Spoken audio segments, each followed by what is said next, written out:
Hello there and welcome to the Card Grotto. Today I'm doing some alcohol ink inlay using the new Daffodil stem die from Simon Says Stamp.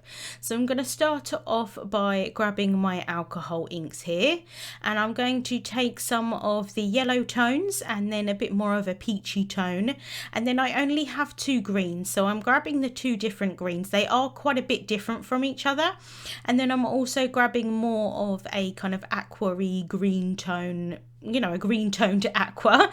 I'm going to take some Yupo paper here and then also some isopropyl alcohol, and I'm adding that into a smaller pot just so that it's easier to manage. Both the pot and the pipette, because I'm just using them with the isopropyl alcohol, I can reuse them multiple times because the alcohol will just evaporate from them, which is really good.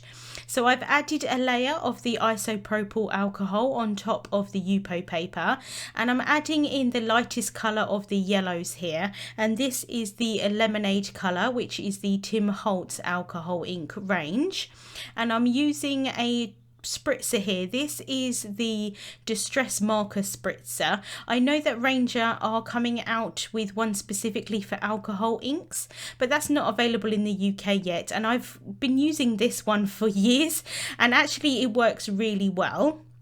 And that's just moving the colour around for me on top of the Yupo paper. And because I added that layer of isopropyl alcohol underneath, the colours do kind of move around for quite a long time because it's quite a wet mixture on top of the Yupo paper. So I added in a few drops of the Honeycomb colour, and it was a little bit dark for me, so I'm going in here with the peach Bellini, and that's obviously more of a peach toned, and I really like how that turned out onto the card. I'm adding a bit more of the lemonade colour, and I'm adding some more of the isopropyl alcohol on top where the kind of puddles are of that honeycomb colour because it's a little bit dark for my liking. And then I'm just using some droplets of the isopropyl alcohol on a brush and just splattering those on, and that kind of looks like when you would add water droplets to distress ink. So I'm going to do the same thing here for the greens, for the leaves of the daffodil. So I'm going in first with the Patina colour, which is that green toned aqua. I've already added some isopropyl alcohol on top of the Yupo piece and just moving that colour around with the spritzing tool. And then I'm going to go in with the citrus colour, and the citrus colour is a really kind of bright lime kind of green, and it's way too bright for what I want, but I'm going to add quite a bit of the isopropyl alcohol over the top, and then it's going to blend in with that patina colour, and it's going to make really quite a nice colour in between. Alcohol ink really is just a matter of adding some more isopropyl alcohol if you want to dilute it further. If you're not happy with it, just continue with it and see how it goes. It very much is a bit of an experiment. I'm going to obviously cut these down quite a lot to add them into the inlay of the daffodil, so it doesn't really matter what the panel looks like as a whole. I just want to have a nice piece that I can cut out.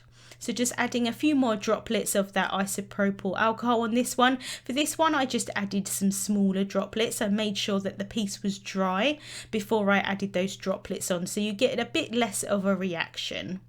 This is the Daffodil stem die from Simon Says Stamp from the new Lucky to Know You release, which is out today. And I'm going to cut that from the alcohol inked pieces. And what I love is that this die has the outline, and then you can add anything you want inside, or you could just leave it as the outline on its own. So I'm just grabbing my Gemini Junior cutting plates here, and then I can grab the yellow piece of the Yupo paper, the alcohol inked piece, and then I'm just going to place the die on top and figure out where I want to cut it. I want to have a few of the different shades of the yellow showing and some of those kind of droplets as well, just to give a bit more interest to the look. And then once I'm happy with that, I can just stick that down in place with some purple tape just to prevent it shifting while die cutting. I can turn that over and then I can run that through the Gemini Junior machine. So I'm just running that through the machine. And then I can do the same thing for the green piece. So just taking my time here to figure out where I want the die cutting to be, where I've got all three of those colours and again some sort of interest within them. I can stick that down in place and then run that through the die cutting machine. And then I'm going to keep all of the pieces in place. They stayed in place inside of the outline, which is really helpful at this point. And then I've got a separate piece here that I can use for another project again. And then I'm going to cut the outline of the daffodil stem 3 times from some white cardstock. And I'm using Nina 110-pound cardstock for that. So just going to die cut that 3 times. And here I have a panel of white cardstock that's 4 1/4 by 5.5 inches.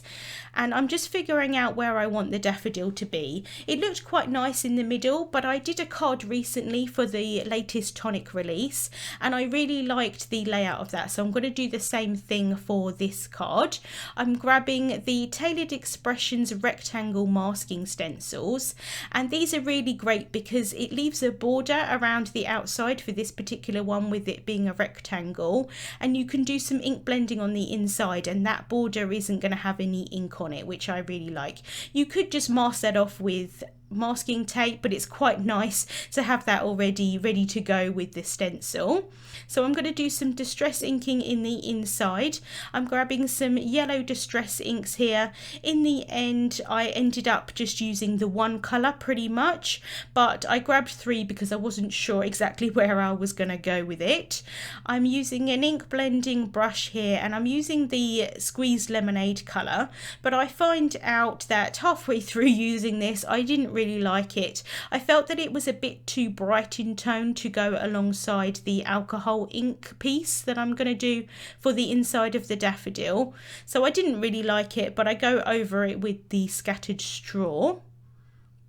So I'm just using very light motions here just to add that colour on. Here's where I figured out that I didn't really like it. So I'm going to go over that with the scattered straw. I have sped this portion up quite a bit, as you can see. I wish that I could ink blend this quickly, but I can't. So I don't feel like I got a great ink blending on this panel. I probably went a little bit heavy-handed, I think.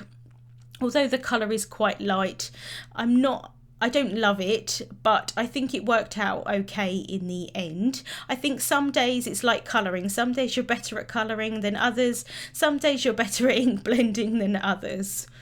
So I'm just going in here with the daffodil stem, the die cut, just to see that I've got enough colour on the right hand side. So I'm just adding a little bit more here, and then I can remove that stencil, and as you can see there's a really nice border there. I'm going to add that panel onto an A2 sized white card base. So I have a piece of cardstock here that's 11 inches by 4 1/4 inches, and I keep those in my stash already cut, and then I can just score that at 5.5 inches to create a top folding card base. Now I could have just done the ink blending directly onto the card base, but sometimes I change my mind halfway through making a card, and I find that at least if I work on a panel, that I could change it any which way I wanted to rather than wasting a card base. So that's why I do it. It's not ideal though in this instance where I could have just ink blended on the panel, but never mind. So just using my bone folder here just to make sure that that's well stuck down on the front of the card. And then I'm going to take out all of the inside pieces from the outlines of the daffodil. And then I'm using the Tim Holtz craft pick here just to go around the inside of the die cut. And that helps just to get rid of some of those scraggly bits of cardstock that hang around after die cutting.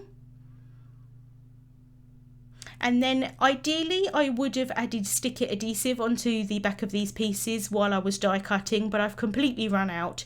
So I'm going to do it the old-fashioned way and add small dabs of glue of multi-medium matte onto the back of this. And then I can place that down onto the bottom left-hand corner of my card base. And I don't want to stick down completely at this point, just in case it hasn't kind of gone exactly right in terms of sticking it down with some of the inside pieces. Because I'm going to inlay them, I want to make sure that it all fits in really nicely. So I'm just going to start off with the head of the daffodil here, and I'm adding in some multimedia matte adhesive again, and then I can just place all of those inside pieces inside. And this is the inlay technique. I think it works really nice with these kind of outline dies. And I really liked the alcohol ink for this, but you could definitely do obviously this with loads of different things like patterned paper or anything like that. I apologise that the lighting in this video isn't great. I'm having quite a lot of trouble with my camcorder at the moment, but I didn't really want to waste the footage after making it all, so hopefully you can still see what I'm doing. So I'm just going to grab the leaf portion here and inlay that as well. And for this tiny little bit at the top, instead of taking it out, I just place that over the die cut, and then using that craft pick just kind of push that inside rather than try and take the little piece out. But for the larger pieces, I find it just as easy to kind of take them out with my fingers. And then here for the leaves, I did actually have to manipulate that kind of middle portion of the leaf with the white outline, so I'm glad that I didn't stick it down completely. And then I'm just going to add the other 2 layers of the outline on top. You could definitely leave it as just the one. I think it looks really pretty, but I do like having that stacked look. So again, just adding more of that multimedia matte on the back, and then taking my time just to line them up. And then I'm going to add an acrylic block over the top while the ink dries. Next, I'm taking the Happy Easter sentiment, and this is from the Simon Says Stamp Dog and Cat Dress Up set, and I'm going to stamp it onto some black cardstock. So I'm just using an anti-static powder tool here and then removing the excess with a brush. And then I can ink up the sentiment in the Mini Misty here using Versamark ink. Just making sure that that's really well inked up, and then I can press down in the Mini Misty.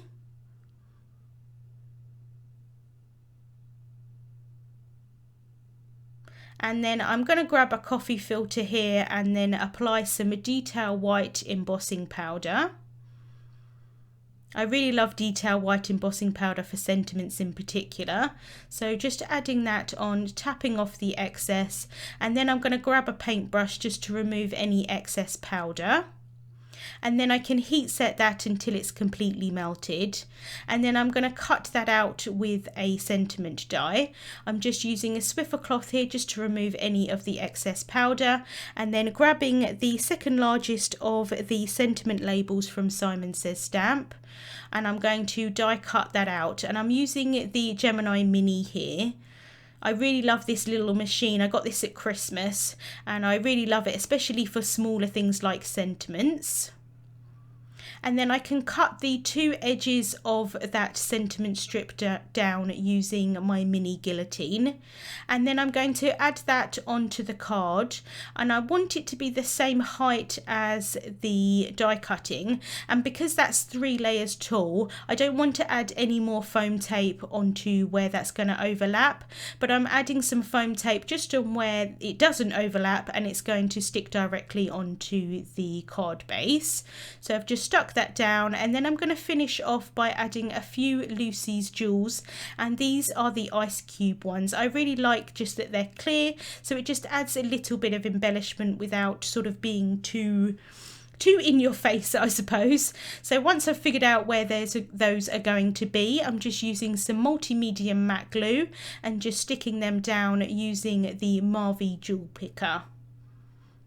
And that's the card finished for today. I really like how that alcohol ink looks inside of the daffodil for the inlay technique. Links to the products that I used will be in the description bar on YouTube and also over on my blog. Thank you so much for watching, and I'll see you soon.